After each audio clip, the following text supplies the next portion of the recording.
नमस्कार दोस्तों। 8 मार्च 2014 रात को 12:41 पर मलेशिया एयरलाइन का एक प्लेन बोइंग 777-200 मॉडल की MH370 नंबर से मलेशिया के कुआलालंपुर से टेक ऑफ किया, जिसे सुबह 6:30 पर चीन की राजधानी बीजिंग पर लैंड करना था। इस प्लेन पर 227 पैसेंजर, 10 क्रू मेंबर और 2 पायलट थे। इनमें से एक 53 साल के कैप्टन जहरी अहमद शाह, जिसके पास 18,423 घंटे की फ्लाइट टाइम एक्सपीरियंस था, और दूसरा को पायलट 27 साल के फारिक अब्दुल हमीद, जो 7 साल से एक ट्रेनी पायलट थे, पर इस फ्लाइट के बाद को पायलट को कैप्टन बना दिया जाता। इस प्लेन में ज्यादातर चीनी नागरिक थे। उस रात प्लेन तो सही सलामत कुआलालंपुर से टेक ऑफ किया, लेकिन कभी बीजिंग पर लैंड ही नहीं किया, और ना ही आज तक इसका दूसरा कहीं पर लैंड होने का खबर मिला। प्लेन हवा में ऐसे गायब हो गया जैसे मानो कि MH370 का वजूद ही नहीं था। आखिर क्या हुआ उस प्लेन के साथ? इतना बड़ा प्लेन कैसे गायब हो गया? आइए जानते हैं इस वीडियो में। विकिमीडिया हिंदी के वीडियो में आपका हार्दिक स्वागत है। दोस्तों, 8 मार्च रात को 12:41 पर सभी प्रोटोकॉल फॉलो करते हुए कुआलालंपुर से प्लेन MH370 टेक ऑफ किया। प्लेन टेक ऑफ के बाद लगातार ATC से संपर्क कर रहा था, जो कि एक प्लेन के लिए सामान्य बात थी। टेक ऑफ के 38 मिनट बाद प्लेन जब साउथ चाइना सी के ऊपर थी, उसी समय कुआलालंपुर एरोस्पेस छोड़कर MH370 वियतनाम की हो ची मिन्ह एरोस्पेस पर दाखिल होने वाली थी।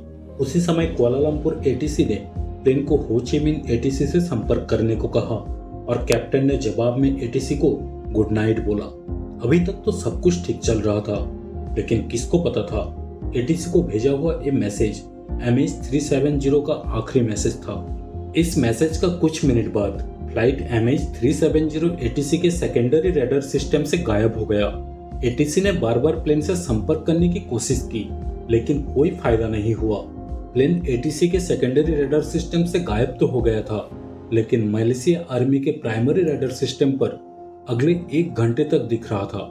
लेकिन हैरान करने वाली बात यह थी, प्लेन अपने निर्धारित रास्ते से यू टर्न लेकर पश्चिम की ओर मलेशिया के ऊपर से अंडमान की तरफ जा रही थी। MH370 धीरे धीरे मलेशिया आर्मी के रडार रेंज से दूर होता गया। फिर आज तक किसी भी रडार सिस्टम में इस प्लेन को ट्रैक नहीं कर पाया। इधर कुआलालंपुर ATC को उम्मीद थी कि प्लेन की कोई तकनीकी खराबी के कारण कांटेक्ट नहीं हुआ। शायद MH370 अपने निर्धारित समय पर सही सलामत बीजिंग पर लैंड कर गया होगा। लेकिन कुआलालंपुर ATC अथॉरिटीज की परेशानी तब बढ़ गई जब पता चला कि फ्लाइट MH370 बीजिंग पर लैंड ही नहीं किया, और ना ही दूसरे किसी जगह पर लैंड किया। 4 घंटे बीत गए थे, लेकिन प्लेन कहाँ गायब हो गया किसी को कुछ पता नहीं चल रहा था। अंदाजा लगाया गया कि शायद MH370 को आतंकियों ने हाईजैक कर लिया, लेकिन फिर बाद में इस तरह की कोई सबूत नहीं मिला। इसके बाद फिर माना गया कि प्लेन शायद कहीं दुर्घटनाग्रस्त हो गया, लेकिन तब तक इसका भी कोई सबूत नहीं मिला।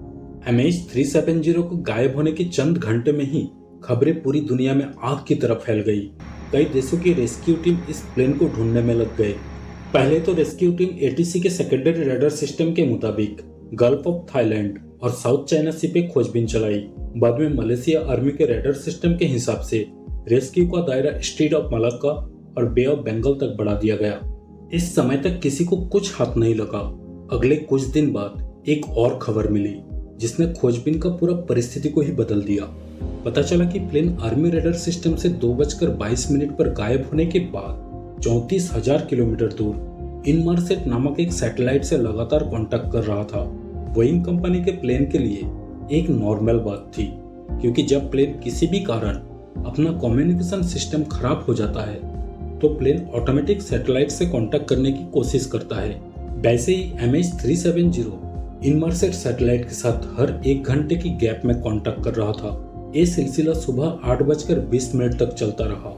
MH370 में 8 घंटे के ही ईंधन थी। अनुमान लगाया गया कि प्लेन 8:20 पर सैटेलाइट से आखिरी बार कांटेक्ट करने के बाद प्लेन कहीं पर क्रैश हो गया। इधर सैटेलाइट के सेव डेटा को डीप एनालिसिस और कॉम्प्लेक्स कैलकुलेशन करने के बाद एक नतीजा सामने आया, जिससे पता चला MH370 आर्मी के रडार से गायब होने के बाद अंडमान के आसपास किसी एरिया में दोबारा एक टर्न लिया, और साउथ के और सीधे लाइन पर 5 घंटे लगातार चलता रहा।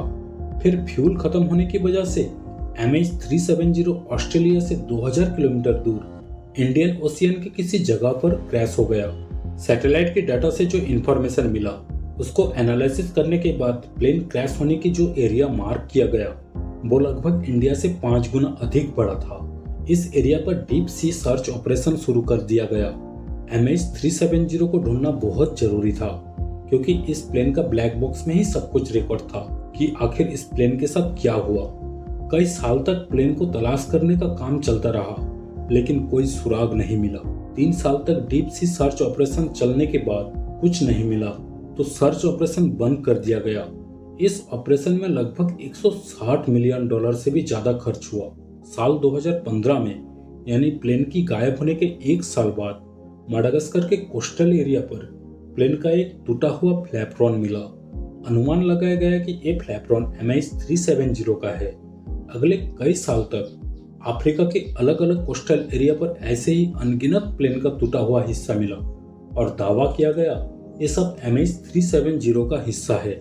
हाल ही में ऑस्ट्रेलिया के पूर्व प्रधानमंत्री टोनी एडवर्ड ने एक दावा करते हुए सबको चौंका दिया कि मलेशिया के उच्च अधिकारियों का मानना है कि MH370 उसके कप्तान जहरी अहमद शाह ने जानबूझकर समुद्र में डुबा दिया। उनका दावा था कि कप्तान आत्मघाती था जिसने प्लेन में सवार सभी लोगों की जान ले ली।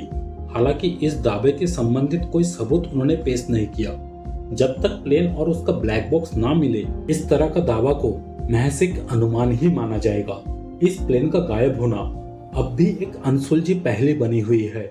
आगे ये रहस्य सुलझता है या नहीं ये वक्त ही बताएगा। इसके बारे में आपका क्या राय है कमेंट करके जरूर बताइए। मिलते हैं एक नए टॉपिक के साथ। धन्यवाद।